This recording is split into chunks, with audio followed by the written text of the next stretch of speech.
हो सकता है आप लोग 65-70 के भी न हुए हों, और इसीलिए मैं ये मान के चलता हूं कि आप सब मेरे सब साथी हैं, हम साथी हैं।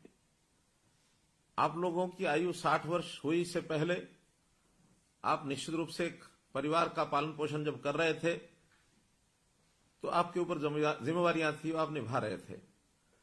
जैसे ही आप 60 वर्ष के हुए हैं तो निश्चित रूप से मन में कुछ तकलीफों का एहसास भी होना शुरू हो जाता है। आपका अपना परिवार है, बेटे बेटियां, बहुएं हैं, दामाद हैं, भाई बहन हैं, वो एक परिवार है। लेकिन जब मैं आप सबको देखता हूं तो मुझे भी आभास होता है कि मैं भी एक परिवार रखता हूं, लेकिन मैंने अपने उस छोटे दायरे में कभी परिवार को नहीं माना। मैंने माना है कि पूरे हरियाणा की जनता 2,87,00,000 लोग, लगभग 72 लाख परिवार, ये सब मेरा परिवार है। और इस नाते से आप मेरे परिवार के साथी हैं, मेरे भाई बहन हैं। अब आपकी तकलीफ जब बढ़ती है तो उस तकलीफ को मैं भी महसूस करता हूं कि किस प्रकार की तकलीफें 60 वर्ष की आयु के बाद हो जाती हैं। इन तकलीफों को दूर करने के लिए हमने एक प्रोग्राम तो बहुत शुरू किए हैं, परिवार के नाते भी, व्यक्ति के नाते भी। साथ ही एक बात जो हमको सबको स्मरण है कि कुछ वर्ष पहले हरियाणा के अंदर ऐसे परिवारों के लिए, ऐसे व्यक्तियों के लिए जिनकी आयु 60 वर्ष से ऊपर हो जाती है, उनको एक सम्मान निधि के नाते भी योजना शुरू की थी। और वो योजना शायद 100 रुपए के आसपास से शुरू हुई थी। समय बढ़ते बढ़ते उसमें बढ़ोतरी हुई और मुझे ध्यान है कि जब 2014 में हम लोगों ने सरकार संभाली तो उस समय ये पेंशन 1,000 रुपये मासिक थी। हमें लगा कि इसमें बहुत कमी है, इसको बढ़ाना चाहिए। लगातार हर वर्ष 200 रुपये, 250 रुपये, 200 रुपये, इस नाते से बढ़ाते बढ़ाते, और अभी 1 अप्रैल अगला जो 2023 का महीना शुरू होने वाला है, उस समय ये हमारी जो पेंशन है, जो सम्मान निधि है, ये 2,750 रुपये हो जाएगी। कहां 1,000 रुपया, कहां 2,750 रुपया। अब इस नाते से हम अपने प्रदेश के लगभग 18.5 लाख बुजुर्गों को ये हर महीने राशि पहुंचाते हैं। 460 करोड़ रुपए से ऊपर ये राशि हर महीने पहुंचती है। जब ये क्रम चलता हुआ हमने वर्षों तक देखा, एक बात और ध्यान में आई कि ऐसे सब बुजुर्गों को अपनी जब 60 वर्ष होने के बाद नई पेंशन बनानी पड़ती है तो उनको दफ्तरों के चक्कर काटने पड़ते हैं, दरखास्त लेकर के अपनी दस्तावेजों की फाइल बनानी पड़ती है, और फिर धक्के खा खा करके भी उनकी महीनों वर्षों तक पेंशन ही नहीं बनती है। कभी उनका सिफारिशी कोई नहीं मिलता उनको। बहुत से लोग बीच में एजेंट खड़े हो जाते हैं। उस नाते से एक तकलीफें, एक धक्के जो खाने पड़ते थे, ये एहसास जब हमको हुआ तो हमें लगा कि ये बहुत ही एक अन्यायपूर्ण एक व्यवस्था है, इसको बदलना चाहिए। हमने इसमें बदल करके जब परिवार पहचान पत्र बनाया और हर परिवार का डाटा ये हमारे पास आ गया, तो उस परिवार के डाटा के अंतर्गत हमको पता लगा कि कितने ऐसे व्यक्ति हैं जो कब 60 वर्ष के होने वाले हैं, आयु के हिसाब से उसकी जानकारी हमें तुरंत मिलने लग गई। अब 2 ही कंडीशन है किसी भी बुजुर्ग की वो पेंशन शुरू हो, या तो व्यक्ति 60 वर्ष का हो गया है, और या फिर जो 60 वर्ष का हुआ है वो दोनों पति पत्नी की आय ये 2 लाख रुपए से कम होनी चाहिए। जब ये 2 लाख रुपए की बात आई तभी भी ध्यान में आया कि यार 2 लाख रुपए कम नहीं है, हमें लगा 2 लाख रुपया ये कम है। तो इस अगले महीने से हमने इस आय को भी बढ़ा करके 2 से 3 लाख रुपया कर दिया है, और इस 3 लाख के करने के बाद बहुत से लोग इसमें नए और जुड़ गए हैं। तब ये भी व्यवस्था बनाई कि जिस महीने में 60 वर्ष का व्यक्ति हो जाए उसको तुरंत अगले महीने से अपने आप पेंशन शुरू हो जाए। मात्र एक कागज पर आपको साइन करना होगा। कोई भी सरकारी कर्मचारी आपके यहां आपकी सहमति लेगा, क्योंकि सहमति लेनी भी आवश्यक है।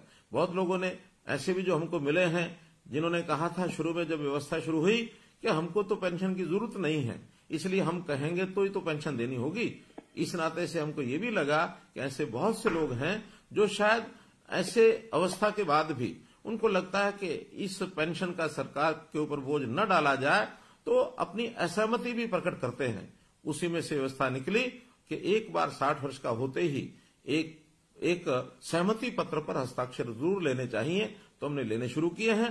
1 ही महीने के अंदर अंदर वो सहमति पत्र के साइन भी हम कराते हैं, और उसके बाद उन लोगों से जो सहमति पत्र देते हैं अपने आप ही, और ये जो पेंशन है ये जाना शुरू हो जाता है। हमने लगभग 6 महीने पहले इस व्यवस्था को शुरू किया था और इन 6 महीनों में 16,500 लोगों को और ऑटोमेटिकली अपने आप पेंशन मिली। तो ऐसे जो 16,500 लोग हैं, आज मैं उन सब 16,500 लोगों से उनके साथ टेलीफोन का संपर्क करके और ये बातचीत कर रहा हूं। निश्चित रूप से आपके मैं अनुभव भी बाद में सुनना चाहूंगा कि इस ऑटोमेटिक पेंशन बनने में कहीं आपको कोई कठिनाई तो नहीं आई है। मेरा पूरा विश्वास है कि ये कठिनाई नहीं आई होगी। अगर कोई आई भी होगी तो इसको हम तुरंत जो है दुरुस्त भी करेंगे, ठीक भी करेंगे। अब ये तो ऑटोमेटिक पेंशन बनने की बात है, लेकिन हम लोगों ने इस पेंशन को जो पहले से बनी हुई है उसमें भी लगभग 18.5 लाख परिवार जो मैंने बताए हैं उनको हम ये पेंशन दे रहे हैं। और इस पेंशन के माध्यम से मुझे ये भी ध्यान है कि आखिर तो हम परिवार वाले लोग हैं, हमारे बेटे बेटियां पोते पोतियां, हमारे सब परिवार के लोग, कभी कभी उनको सहयोग करना पड़ता है, उनको मान सम्मान करना पड़ता है, उनको कोई कहीं ना कहीं दान दक्षिणा देने की भी हमारी मन की इच्छा होती है, तब भी हम देते हैं। तो एक सुविधा ये हरियाणा के लोगों को जो मिल रही है, लगभग 2750 रुपए की जो अब योजना अप्रैल से बनी है, ये भी एक दावे के साथ मैं कह सकता हूं कि इतनी राशि केवल हरियाणा प्रदेश ही है जो ये 2750 रुपया और ये दे रहा है, और किसी प्रदेश में इस प्रकार की व्यवस्था ये ऐसी नहीं है। तो मित्रों, भाइयों बहनों, मैं तो आपको आज यही कहूंगा कि हम लोग जो ये एक लाभ सरकार से ले रहे हैं, तो इस लाभ के बदले में हम लोगों को, क्योंकि हमारी आयु भी 60 वर्ष ही हुई है, तो 60 वर्ष होने के बाद आखिर व्यक्ति का शरीर स्वस्थ रहता है, काम करने योग्य रहता है, तो हमें अपने इस आयु के पड़ाव में आकर के अपने काम के साथ साथ सामाजिक कामों में भी जाना चाहिए। ऐसे जितने भी हमारे रिटायर्ड लोग हैं, जितने ऐसे बुजुर्ग हैं या नौजवान भी हैं जो अपने आप एक स्वयं सेवक के नाते, एक वॉलंटियर के नाते काम कर सकते हैं, उनका भी एक पोर्टल बनाया है। उनको हम रजिस्ट्रेशन कराते हैं और रजिस्ट्रेशन कराने के लिए अगर अपना मन माने कि हमको आखिर कोई ना कोई समाज का काम करना चाहिए, क्योंकि जैसे मैंने कहा ये समाज है, ये हमारा परिवार है, एक छोटा परिवार जिसके अंदर हम पैदा हुए, हमारे आगे परिवार के सदस्य, बेटे बेटियां, बहन भाई, हमारे जो दोते धोतियां, पोते पोतियां और हमारी बहुएं, हमारे दामाद, एक परिवार। दूसरा परिवार ये सारा समाज, ये भी एक परिवार है। वसुधैव कुटुंबकम, ये बात हमारे ऋषि मुनियों ने भी हमेशा कही है कि अपना जो मन है ये बड़ा करना चाहिए। ऐसा कहते हैं, अयम निजा प्रोवेति, यानी ये मेरा है, ये तेरा है। गणना लघु चेतसाम, ये छोटे दिल के लोग करते हैं। उदार चरिता नाम तो, बड़े हृदय के लोग वही होते हैं। वसुधैव कुटुंबकम, जो पूरे विश्व को, पूरे संसार को अपना परिवार मानते हैं। आखिर अपनी सोच हमको बड़ी करनी चाहिए। और अभी तक हमने शायद अपने परिवार पालन पोषण में ही सारा समय लगाया होगा, लेकिन एक आयु के पड़ाव के बाद, जैसे हमारी प्राचीन परंपरा होती थी वानप्रस्थ आश्रम की, तो इस वानप्रस्थी आश्रम के अंदर जाकर के हमको समाज की भी चिंता करनी चाहिए। क्योंकि कभी भी कोई एक अकेला व्यक्ति या एक अकेला परिवार ये अपने आप में पूर्ण इकाई नहीं हो सकते, अपने आप में सारा काम अपने आप नहीं कर सकते। हमको प्राय सभी काम करने के लिए समाज की भी आवश्यकता होती है। यदि सारे समाज की हम चिंता करेंगे तो समाज हमारी भी चिंता करेगा। तो इसलिए वॉलंटियर बनने के लिए हमने जो पोर्टल बनाया है, उस पोर्टल के बारे में मैं बताता हूं। उसका नाम है samarpan.gov.in, अंग्रेजी का ये शब्द है। आपको अगर न ध्यान में आए तो आप निश्चित रूप से आपके गांव में जो भी कोई कंप्यूटर के नाते से जो कोई वहां साझा सेवा केंद्र है, अथवा जिसको CSC कहते हैं या अटल सेवा केंद्र कहते हैं, या कोई भी कंप्यूटर जानने वाला व्यक्ति, उसको हम बता सकते हैं कि मैं भी अपना नाम वॉलंटियर इस नाते से उसमें जुड़वाना चाहता हूं। तो इस नाते से हम और वॉलंटियर बन सकते हैं। हमने इस प्रकार की सेवाएं बहुत, जो खास करके बुजुर्गों के लिए तो शुरू की हैं, समाज के हर वर्ग के लिए हम परिवार पहचान पत्र के माध्यम से उनकी योग्यता के, उनकी क्षमता के हिसाब से, उनकी स्थिति के हिसाब से, खास करके आर्थिक स्थिति के हिसाब से बहुत सी योजनाएं हमने शुरू की हैं। हमने इस परिवार पहचान पत्र के अंदर जितने भी नागरिक हैं, अर्थात 2,87,00,000, इनको 6 भागों में बांटा है। 0 से 6 वर्ष तक जब बच्चे होते हैं, बहुत छोटे बच्चे, आखिर उनकी भी संभाल करनी होती है। हमने महिला एवं बाल कल्याण विभाग के नाते से उनको ही जिम्मा सौंपा है। हमारी आंगनवाड़ी वर्कर्स, हमारी आशा वर्कर्स, हमारे जो क्रैच हैं, हमारे जो स्कूल हैं, जहां जहां ये बच्चे पढ़ सकते हैं, और जो हमारा इनके स्वास्थ्य को ठीक रखने के लिए या इनको कोई आगे बीमारी न लगे उसके लिए टीकाकरण करने के लिए ये विभाग उनका काम करता है। ऐसे ही 6 वर्ष से लेकर के और 16-18 वर्ष तक ये जो एक हमारे बालक परिवारों के, इनको स्कूल शिक्षा का जो विभाग है वो इनकी चिंता करता है कि ये सब बालक पढ़ने के लिए जाएं। कोई बच्चा ऐसा तो नहीं है जो किसी स्कूल में पढ़ नहीं रहा है, घर में ही रहता है, या उसको कोई स्वभाव के नाते से कोई कहीं गलत आदत तो नहीं लग गई है। तो हर बच्चे की संभाल करना ये इस विभाग के जिम्मे रहेगा। 18 से लेकर के 25 वर्ष तक हमारा जो उच्चतर शिक्षा विभाग है, जो उच्चतर शिक्षा में चाहे हमारी यूनिवर्सिटीज हैं, चाहे हमारे कॉलेजेस हैं, ये जो विभाग इन 18 से 25 वर्ष वालों की चिंता करेगा। या तो पढ़ाई करेंगे या फिर अपने हुनर को विकसित करने के लिए स्किलिंग डेवलपमेंट के नाते से ये उनकी चिंता करेंगे। कुछ लोग जो रोजगार करना चाहते हैं उनको रोजगार दिलाने की व्यवस्था करेंगे। तो ऐसे सब युवा, ये युवा अवस्था ऐसी होती है, इस समय संभालना बहुत जरूरी होता है, दिशा देना बहुत जरूरी होता है। तो हमारे युवक एक ठीक दिशा में काम करें, इनके लिए वो काम हम देते हैं उनको। इसी प्रकार 25 वर्ष से लेकर के 40 वर्ष तक ये ऐसे युवा होते हैं जो स्पोर्ट्स में काम करते हैं, जो कहीं ना कहीं नौकरी की तलाश करते हैं।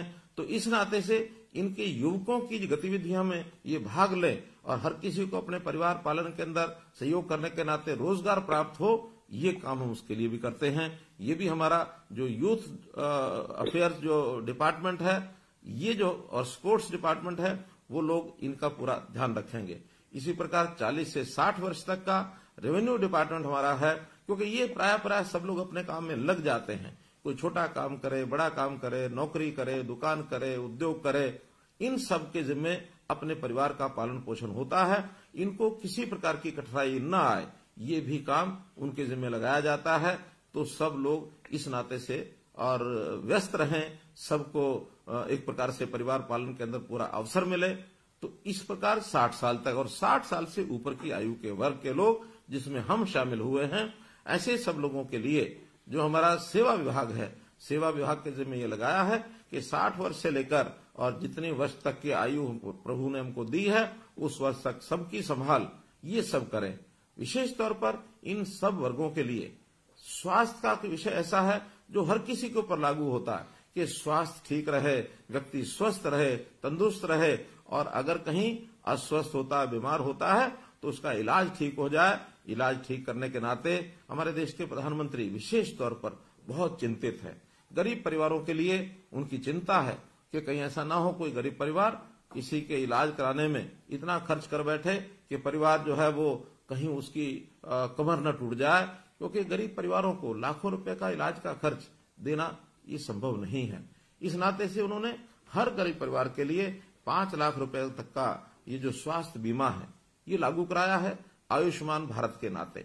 जब हमें ध्यान में आया कि केंद्र की स्कीम में तो हरियाणा के 15.5 लाख परिवार कवर हो रहे हैं, हमने उसमें अपनी एक योजना बनाई, चिरायु योजना, ताकि 1,80,000 रुपए तक की आय के जो परिवार हैं उन सबको इसका लाभ मिले। और इसमें 29 लाख से भी ज्यादा परिवार इसमें कवर हो रहे हैं।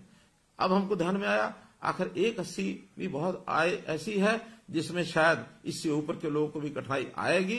तो इस वर्ष के बजट में हमने इस आय को बढ़ा करके 3 लाख रुपया प्रति परिवार ये आय रख करके और थोड़े से पैसे लेकर, थोड़े पैसे यानी 125 रुपया महीना अर्थात 1500 रुपया साल, इतना पैसा लेकर के भी उनकी जो स्वास्थ्य बीमा योजना उनको भी इसको ऑफर किया है ताकि वो इसको ले सके और परिवार के इस खर्च को बचा सके। अब ऐसे ही हमारे जो बुजुर्गों की स्थिति है, बुजुर्गों में एक वर्ग ऐसा है मित्रों जिनकी आयु 80 वर्ष से भी ऊपर हो गई है। तो इस 80 वर्ष से ऊपर के आयु के जो लोग हैं उनकी विशेष चिंता हमको करनी होती है। तो हमने अपने जितने भी वॉलंटियर्स हैं इनके जिम्मे ये लगाया है। वॉलंटियर्स वो जनता में से भी आते हैं और हमारे सरकारी कर्मचारी वो भी वॉलंटियर्स बन सकते हैं। हजारों की संख्या में ऐसे सरकारी कर्मचारी वॉलंटियर बने हैं। बल्कि मैं अपील करता हूं कि आप भी उनको ये कहें, जो हमारे सरकारी कर्मचारी आपके परिवारों के लोग हैं उनको कहें कि वॉलंटियर बनकर के ऐसे बुजुर्ग जिनकी आयु 80 साल से ऊपर हो गई है इनकी देखभाल करने के लिए कम से कम और कुछ ना करें, महीने में एक बार जाकर उनका हालचाल पूछें। कोई अस्वस्थ है, कहीं किसी की परिवार के अंदर स्थिति ऐसी तो नहीं है कि परिवार में कोई देखभाल नहीं करता है, कोई अकेला तो नहीं रहता है, उसके कुशल क्षेम, उसकी बीमारी, उसका खान पान, उसको आवश्यकताएं जितनी होती हैं उसकी पूरी हो रही हैं कि नहीं हो रही हैं। क्योंकि ये भी लगभग 2.25 लाख परिवार ऐसे हैं, लोग ऐसे हैं जो 80 वर्ष से ऊपर हैं। तो इन 2.25 लाख लोगों की भी चिंता हमको करनी चाहिए। ये हमारे बुजुर्ग हैं और बुजुर्ग हमारे माता पिता के बराबर होते हैं, तो हम अपने माता पिता के बराबर बुजुर्ग 80 साल, 90 साल, 100 साल से भी ऊपर की आयु के लोग लगभग 3,500 लोग आज ऐसे हैं जिनकी आयु 100 वर्ष से भी ऊपर है। तो एक बहुत बड़ा ऐसा वर्ग है जिन्होंने सारा जीवन, चाहे अपने परिवार को पालते हुए भी जो सेवा की है समाज की, एक बहुत बड़ी सेवा है। तो हम आज उन बुजुर्गों को जरूर देखभाल करें। सरकार ने एक योजना बनाई है ऐसे बुजुर्ग जो अकेले रहते हैं, क्योंकि ये भी एक बड़ी संख्या है जो आज ध्यान में आता है कि 80 साल से ऊपर की उम्र है और अकेले रहते हैं। ये संख्या भी कम नहीं है। ये संख्या लगभग जो मेरी जानकारी है, ये लगभग 28,000 लोग ऐसे हैं जो अकेले रहते हैं और जिनकी आय वो लगभग 1,80,000 रुपए तक है। तो इनकी भी चिंता हमको सबको करनी है।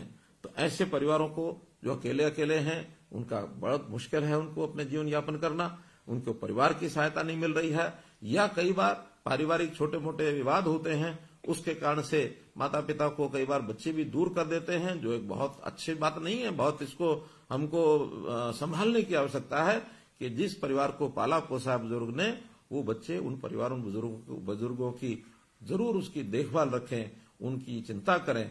आखिर उन्होंने आज तक हमको पाला है, आज जरूरत उनकी आवश्यकता है उनको सहायता करने की, तो हम सहायता करेंगे। एक वर्ग ऐसा हमको ध्यान में आया कि आयु भी 80 वर्ष से ऊपर है, अकेले रहते हैं और उनकी अपनी इनकम हमारे डाटा के हिसाब से 25,000 रुपए से कम है। ऐसे भी 3600 लोग हैं। अब ये 3600 लोगों की हालत क्या होती होगी? जब हमने इसका विचार किया तो हमने घोषणा की है कि अभी अप्रैल से इन सब लोगों के लिए जो वृद्ध आश्रय स्थल, सेवाश्रम, वरिष्ठ नागरिक सेवा आश्रम, इन सेवा आश्रमों में उनको हम कहेंगे कि जाकर के वो वहां रहें, ताकि उनकी अपनी व्यक्तिगत कोई भी आवश्यकता है, चाहे वो बीमारी की है, चाहे उनके रहन सहन की, खाने पीने की, चाहे रहने के स्थान की, चाहे कपड़ों की, कोई भी आवश्यकता वो उनकी हम पूरी करेंगे। और ये सरकार की व्यवस्था में सब रहें, ताकि अगर वो सहमत होंगे उन सबको हम इन सेवा आश्रमों में रखेंगे। तो इस प्रकार मेरा तो आप लोगों से यही है कि हम लोग इन सब चीजों को समझते हुए, हम सामाजिक प्राणी हैं, तो समाज के नाते से हम लोग इन विषयों के ऊपर आगे बढ़ें।